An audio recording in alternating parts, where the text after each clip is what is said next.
I am a people person. They did not seem like good people to me. It's first the house burning down, and then the barn or the trailer burning down. And now we've got the ex-husband and everybody living all on the same property. And there's not a whole lot of sisterly love there. Everything's about me. Life's about me. If it doesn't benefit me, she's a narcissist. I've never done anything like that before. And I could never bring myself to do that. Based upon just the viciousness of this crime, I think you just have to be pure evil.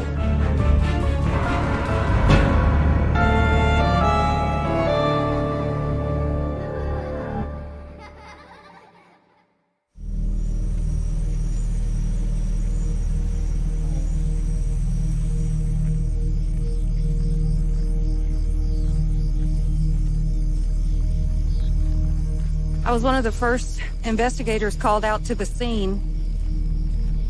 It's really dark, not too sure exactly what's going on. I see a vehicle, it has the trunk open.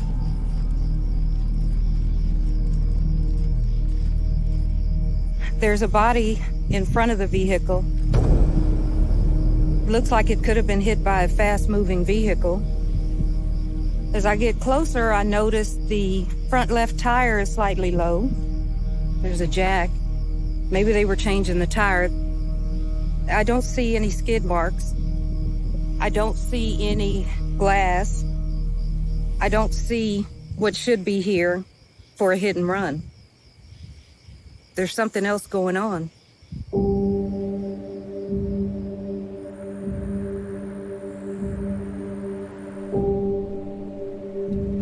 Seadrift is a small fishing town. It's always been a fishing community. Shrimpers, fishermen.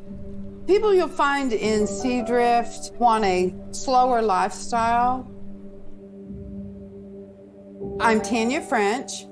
I'm the former publisher of the Port Lavaca Wave, the local newspaper, and I was the reporter on the Janice Bonnell case. When the body was found on the roadside here in Seadrift, it was thought to be a local affair. But in order to really understand this story, we have to go back to Indiana and to the Hicks sisters.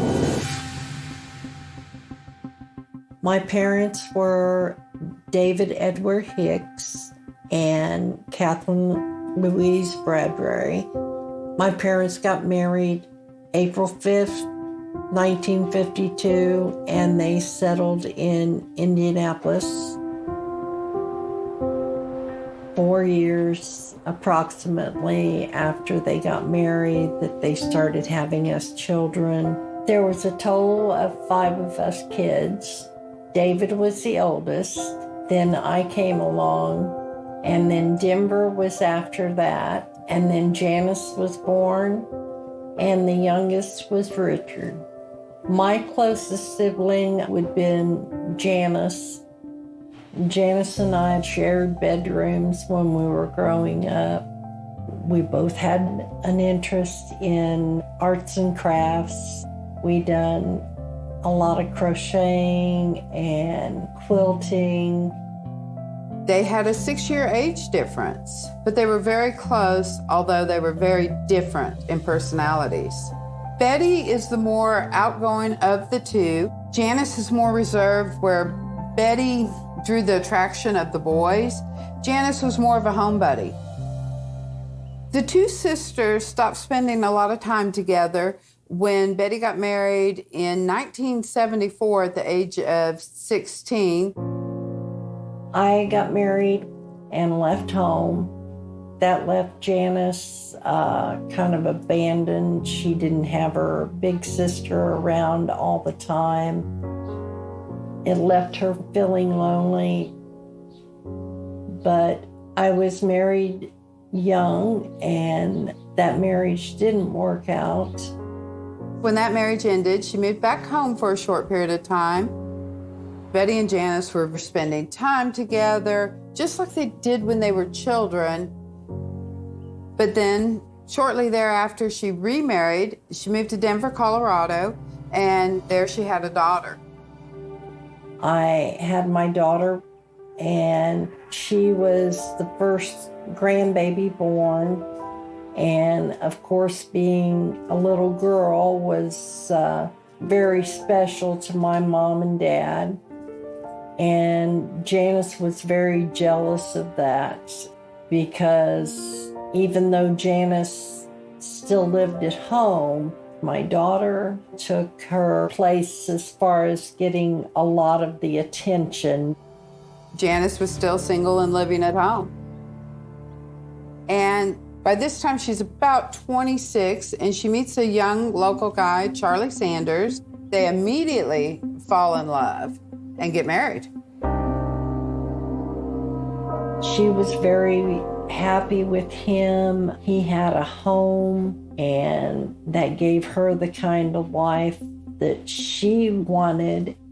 Things are going well with Charlie and Janice, and on October 17th, 1994, Charlie and Janice are thrilled to welcome home their daughter, Catherine Louise.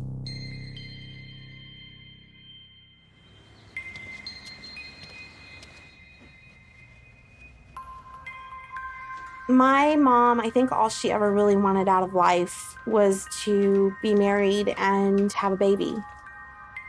My mom always said that I was her birthday gift. Like, my mom's birthday is in January, and she found out she was pregnant in January. But Janice and Charlie started having relationship problems. He lost his job, and he didn't want to take care of Katie. He basically just gave up and was letting her do everything. My mom was working 2 jobs, and my dad was supposed to be at home taking care of me, but my mom was relying more on my grandmother to do that. The tipping point in the relationship in 1998 was Janice is at work one day, and Charlie's home, and their house burns to the ground. The cause of the fire was never determined. The insurance company, however, did pay out. It was shortly after that Janice decides she's had enough. She thought that she could definitely provide for Katie a lot better without Charlie around. And Janice ended up moving on. Janice divorces Charlie. Betty is now on her second divorce.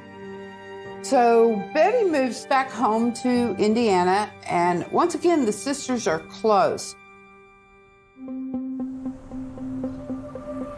In 2001, Janice is working at a big box store. She's been single about 3 years at this time, and she meets a co-worker, Brett Bonnell. Brett is working the loading dock. He's easygoing. Janice is immediately attracted.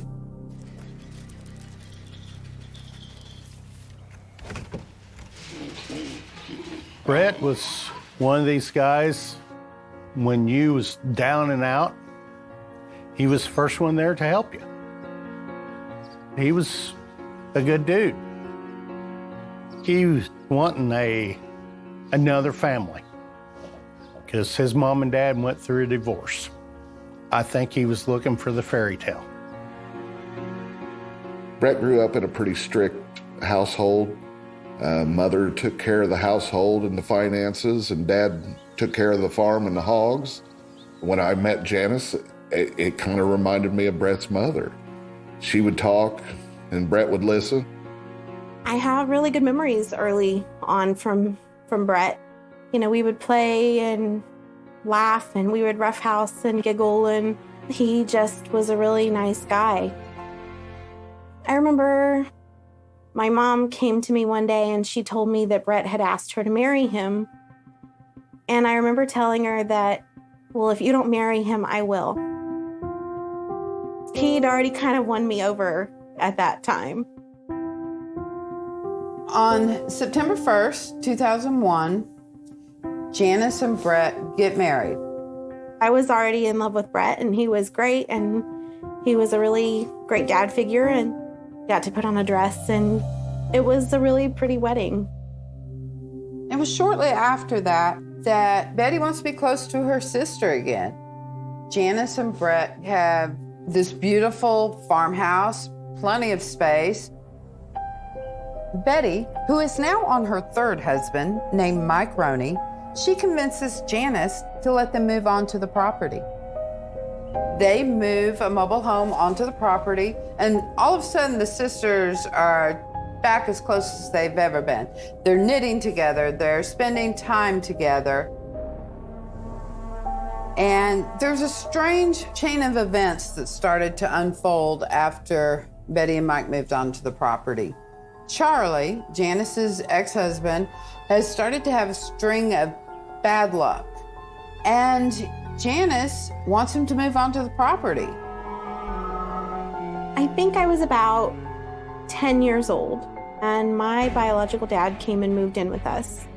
He needed a place to live. We had extra room. As a kid, I kind of thought it was cool. It's kind of like the best of both worlds. And then things really just went downhill very fast.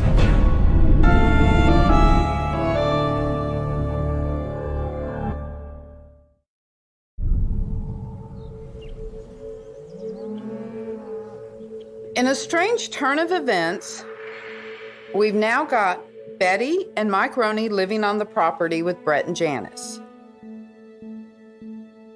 And Janice goes to Brett and says she wants her ex-husband Charlie to move to the property.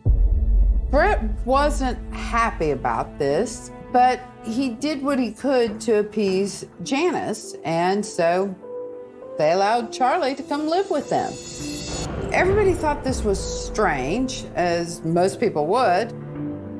I don't think it was appropriate for Janice to ask Charlie to move in. Janice would say, well, he's just trying to get on his feet. He's just trying to be a part of Katie's life. When Charlie moved in, Brett was not happy about it, but I don't think he was going to say anything to Janice about it. I told him to go get a divorce lawyer and leave.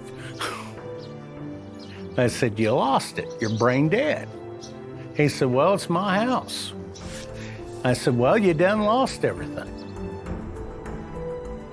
During the time that my dad was living with us, I definitely think that the stress level was a lot higher for Brett and my mom. And I think that that probably put a good strain on their relationship. After this has gone on for a few months, Brett's behavior begins to really change. He is spiraling. It's affecting his job performance. We were all very concerned about Brett because he had obsessive compulsive disorder, and it became progressively worse. He would kind of be almost in another world mentally. He'd be out there a little bit. He was doing a lot of repetitive things over and over and over again. He also noticed that Janice was starting to spend, or maybe pay a little too much attention to Charlie. Janice would wait on him hand and foot. Brett was getting kind of upset. He suspected Janice and Charlie might have been having some kind of inappropriate relationship. You could come home anytime, day or night, and find Charlie sitting on the couch, and Janice wouldn't be far away from him. It's at that point that Brett enlists the help of his father and a few family friends, and they forcibly remove Charlie from the premises. Charlie is furious about this, and Janice even more so. She's mad. She's angry. She's taking that out on Brett, and she runs to her sister, as she always has, and now Betty's involved in the relationship and throwing her 2 cents in. Betty was a big presence in Brett's life. He married Janice, but he got 2 for the price of 1. Betty and Janice, they were like cohorts.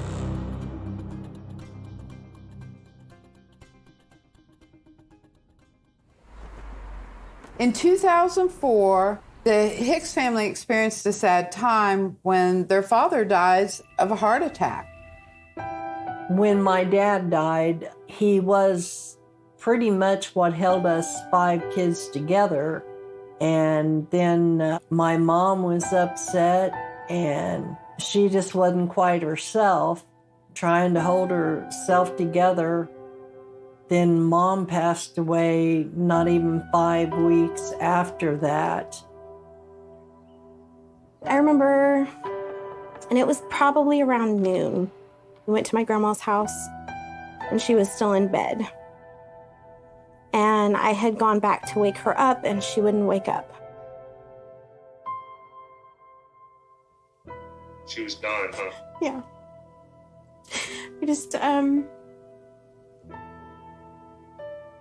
I still remember trying to wake her up.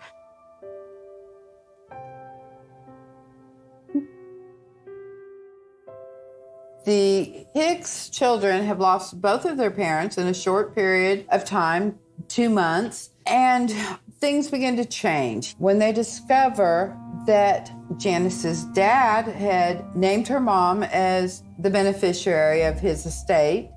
And now, with Catherine's passing, it comes to light that Janice is not only the executor, she is the sole beneficiary of the estate.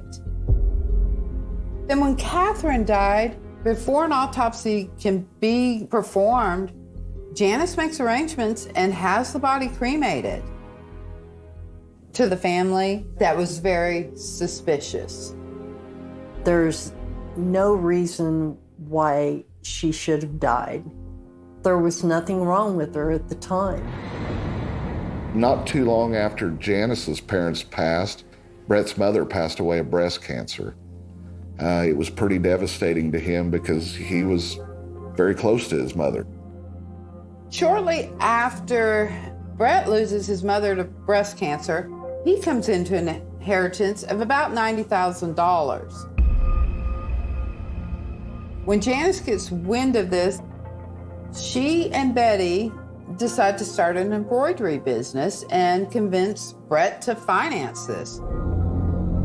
Well, I don't think Brett was really thrilled about opening up an embroidery business, but I think he was trying to make Janice happy. Brett had spent nearly $30,000 on a trailer and another $20,000 on an embroidery machine. So when the sisters came to him for more money, Brett is becoming more and more frustrated. Every time he turned around, they were going to Brett for money. And every time he turns around, it's Betty there. He doesn't just have a marriage with Janice. He has Betty's influence in everything that they do. Janice and I, we always hung out and done things together. And she said she needed my help. And I was more than willing to help.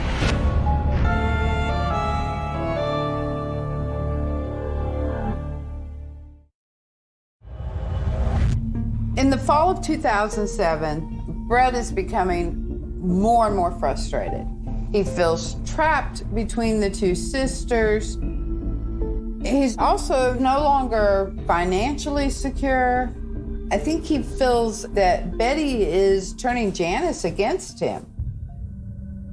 At this point, things have become even more and more tense in the family, and things are just coming to a head. I remember that day because Janice had gotten me up and said, let's take the animals. We had cats. We need to take them in and get their shots. Katie was in school and Brett and Mike were at work, and we headed out. We weren't far from the house. And then Brett called me and said that the house is on fire. I just couldn't believe my eyes. Brett was pretty tore up that His house that his grandmother lived in had burnt, and I think it hit him pretty hard.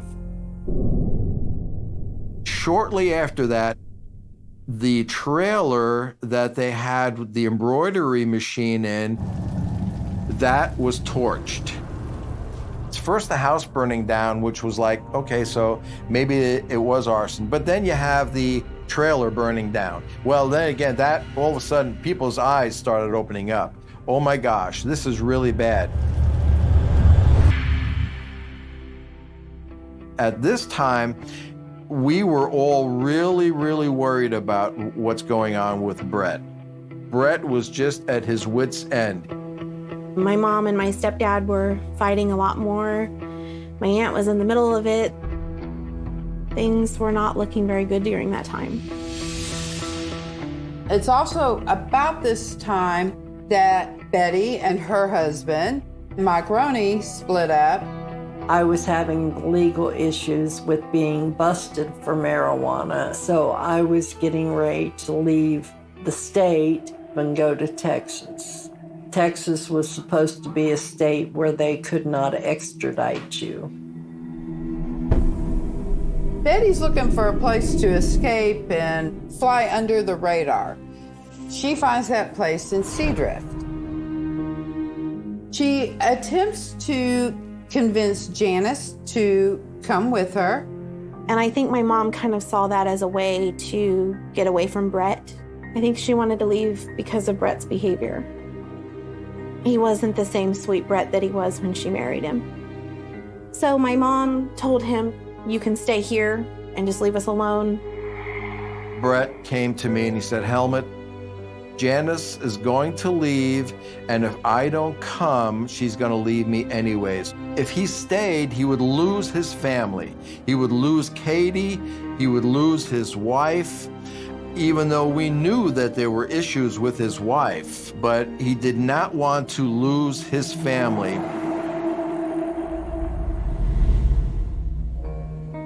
At this point, the entire family moves to Seadrift. Betty, Janice, Brett, Catherine, they're all living in Seadrift. Betty and Janice find jobs at a local convenience store cooking. And Brett lands the perfect job. He is working for a local Parks and Recreation department. He's doing landscaping, which is something he loves. His job comes with benefits, a small life insurance policy, and it really looks like things are turning around for the Bonnell family. Once in Seadrift, Betty, who is newly single, she meets a new man, Michael, and before long, they're moving in together. And the sisters are as close as they've ever been. So once again, Janice and Betty decide to start an embroidery business. We were working to get the embroidery shop opened up. Mike helped out a lot. Brett seemed excited about it too. After working hard to get everything set up for the shop early that morning, I remember getting the phone call that would change my life forever.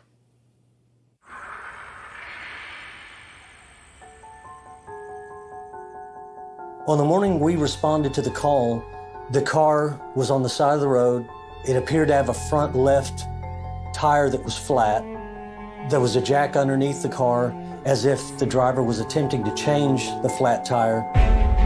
And then the body was laying in front of the vehicle.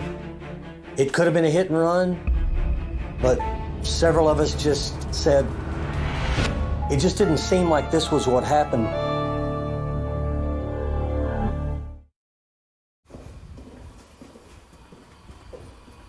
Generally, when you're working a case, it is very much like a puzzle.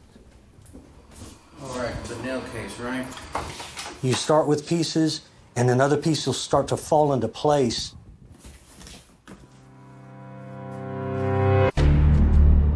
The crime scene didn't appear consistent with a hit and run.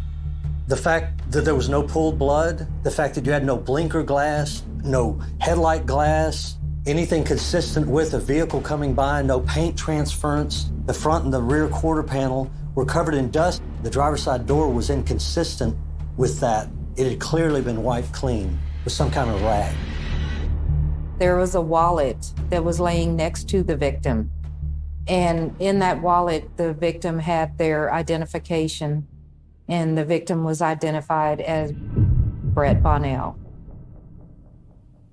The morning we were ready to open up shop, and Janice got a call from the police and asked, "Are you missing Brett Bonnell?"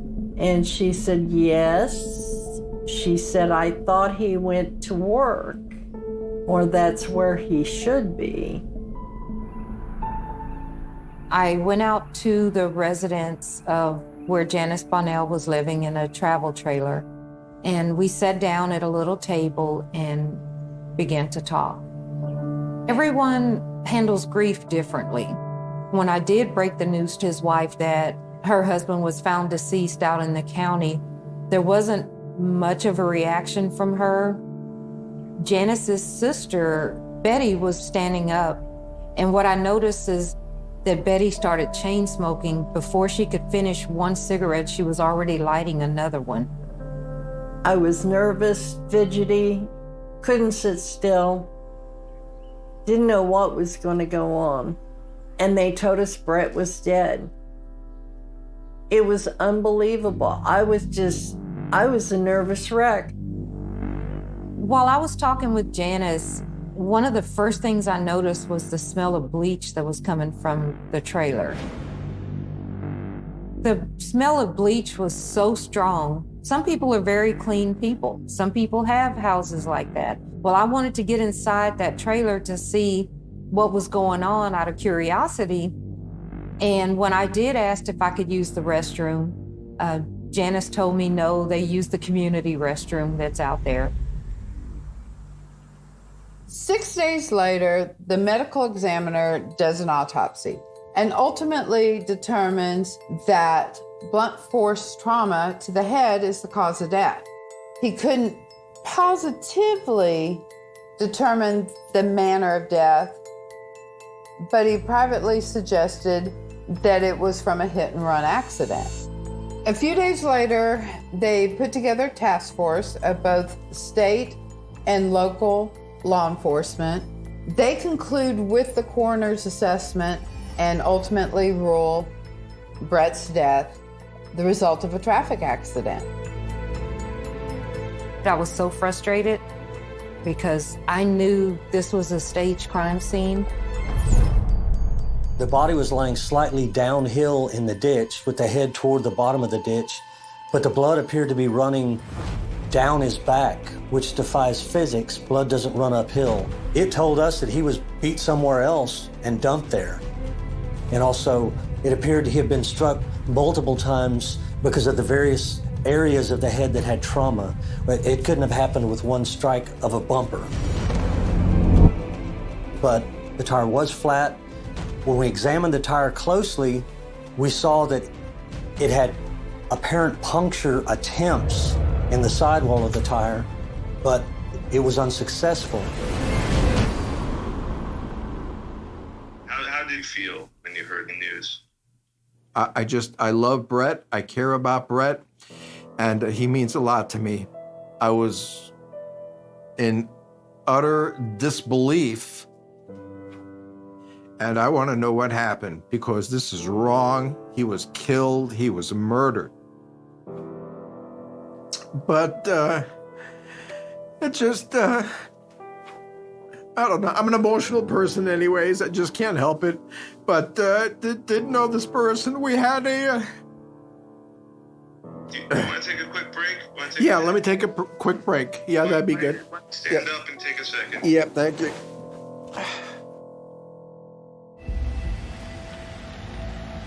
Cedar being such a small town, 1,300 people, everyone knows what everyone is doing. Lots of rumors are flying around.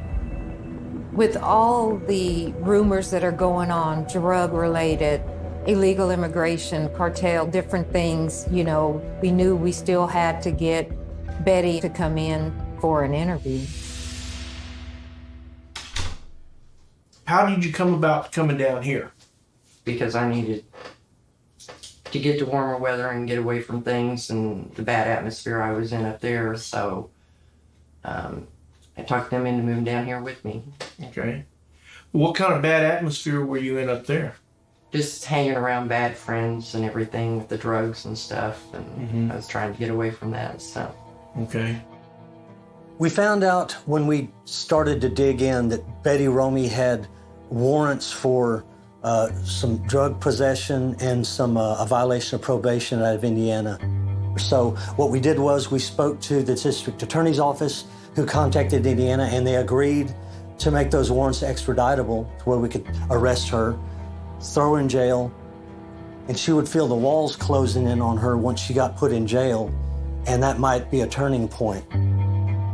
Betty's sitting in her jail cell, having been picked up on the charges in Indiana, waiting for somebody to get her out, and she calls Janice. She asks Janice to make bail for her.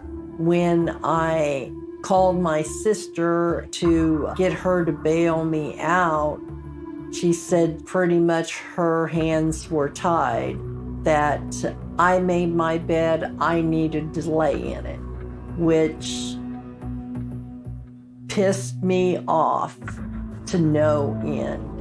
After everything I had done for her, she wasn't going to help me out. I contacted the investigators. Betty wants to meet. She wants to meet with anybody involved in the investigation because she has a story to share.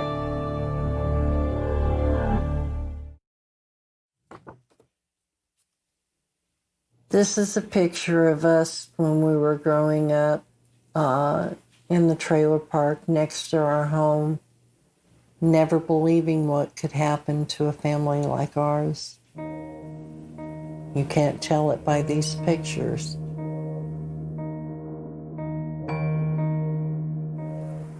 Just 2 months after Brett Bonnell was killed, Betty wants to have a sit down to talk to anybody involved in this investigation, and that she has a story to share that none of them will believe. Michael said you wanted to talk to us, and I do want to talk to you. Okay.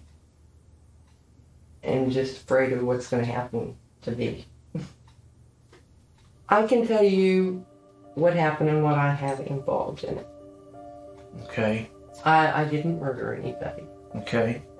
I had nothing to do with that. Nothing to do with that. Okay. I've been married 7 times. I'd never murder anybody. Betty had thought this through, and she was determined to not go down for this. She was trying to work a deal to where she didn't get charged with the murder.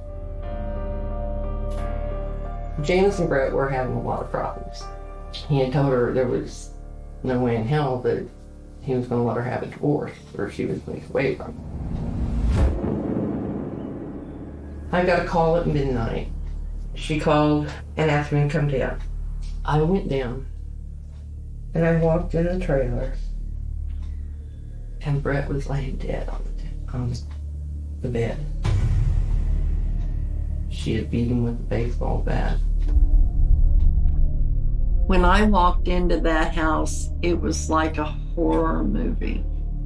Blood splattered all over the place. I said, I'm going to call the police. She said, no, you got to help me move the body. Katie can't find this. She can't see any of this. If it hadn't been for Katie, I wouldn't have done any of this. Betty told us that she and Janice wrapped the body in a blanket, put it in the SUV, drove to the scene on Old Seabridge Highway where they staged it to look like a hit and run. And then they pulled Brett's wallet out of his pocket. They strewn the contents around him to make it look like a possible robbery. They pulled his pockets out. They tried to make it look like Brett was changing a front tire that had gone flat. They attempted to puncture the tire with some sharp object, but they couldn't get it punctured, so they let the air out. And then we went back to the trailer. And she gathered up everything that was the blankets and stuff. And the baseball bat. And just took everything out and burned it in our burn barrel like that. When the RV was tested with luminol, it appeared that there was extensive blood spatter on the ceiling of the RV, on the floor of the RV, on the walls of the RV, and it was apparent that somebody had been struck multiple times with a blunt force trauma weapon of some type. We went to the burn barrel at the boyfriend's house, and we discovered in that burn barrel some burnt cloth, a burnt seatbelt partial, and a buckle from the seatbelt inside of that vehicle. And even though Betty said that she burned the baseball bat inside of that burn barrel, we didn't find a bat. If it burned totally to ashes. It's always hard to determine if somebody's telling you the complete truth regarding their involvement in a murder. Do I believe that Betty had nothing to do with the murder? No, I think she had more to do with it than she said, but tampering with evidence was what it took for the prosecutors to get her to spill the beans on her sister. Janice was arrested on a murder warrant for the murder of Brett Bonnell. We're wanting you to help yourself. Help myself how? By being straightforward with us and telling us, cooperating with And us. it doesn't matter, I'm still going to go to prison for what I did. When Janice was questioned, she said that apparently Brett was sleeping that night in his bed in the RV. Once Janice worked up the nerve to go ahead and kill him. You struck him while he was sleeping? Yes. Okay. Yeah, if he'd have been awake, I would have never... He was so much stronger than what I was. Mm-hmm. At what time was it? Probably around midnight. Where did you hit him at first? Do you remember? In the head. Can you tell me what led up to this? Just every night was like a nightmare with him when he come home. Mm-hmm. I could do nothing right. I didn't care if I had dinner ready. Had his clothes laid out for him to take a shower. Nothing was ever right. He was screaming and yelling constantly at us. He would pull back his fist to punch me. When I spoke to people who knew Brett, I couldn't find any confirmation of Janice's accusations that he was violent with her. We never had any evidence that he was ever violent toward her or anyone else. She was hoping to strike some kind of a deal about being a battered wife and killing Brett in self-defense. The sisters sit in the county jail for a month. Janice is being held on murder charges. Betty is being held on the marijuana charges. Janice finds out about this, and she is furious that Betty hasn't been charged with murder as well. She contacts investigators and said she too has a story. When Janice was interviewed, she tried to blame it on Betty. Janice claimed that Betty's idea was to kill Brett so they could split the insurance money between the two of them. I understand that Brett had some life insurance, is that correct? A policy through his work. Do you know how much that was? $18,209 is what the letter said. According to what Janice told us, it was Betty's idea to commit the murder. It was Betty's idea to plan how the murder was going to be staged to make it look like a hit and run. Betty gave her the baseball bat to commit the murder. Betty called Janice on multiple occasions asking, why haven't you done it yet? Why haven't you done it yet? And then it was Betty's idea to do the cover-up. When I heard that Janice was trying to pin the murder on me, it was unreal. I was devastated. When I was the one that was trying to help her out. My mom and my aunt had had conversations about how to get rid of Brett. And they had a plan.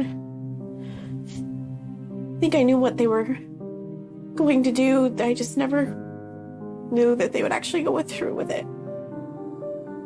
They definitely had it planned. The night that Brett died, my mom kind of nodded to me like to tell me that tonight was the night.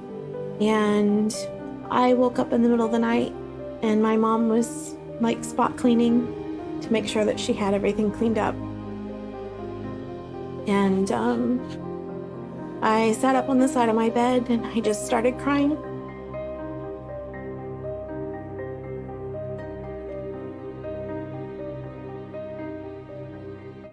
And I didn't think I could handle losing my mom too. Janice pleads guilty to the murder charges and is sentenced to 45 years.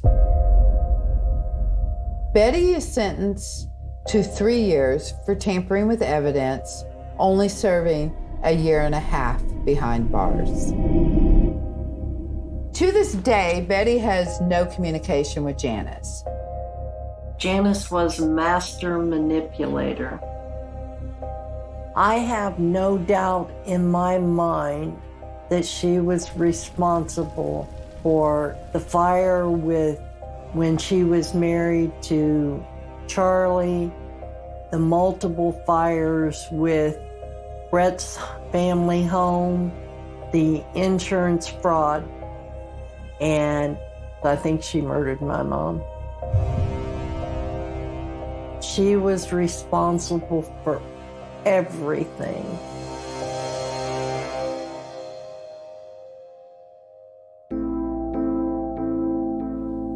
Makes me want to cry, knowing that my sister could do something like that. And to murder somebody that she was supposed to have loved. I still love my stepdad. I still love my mom. She was a good mom, and she always made sure that I had what I needed. She always took care of me. She never left me. But some families aren't meant to be.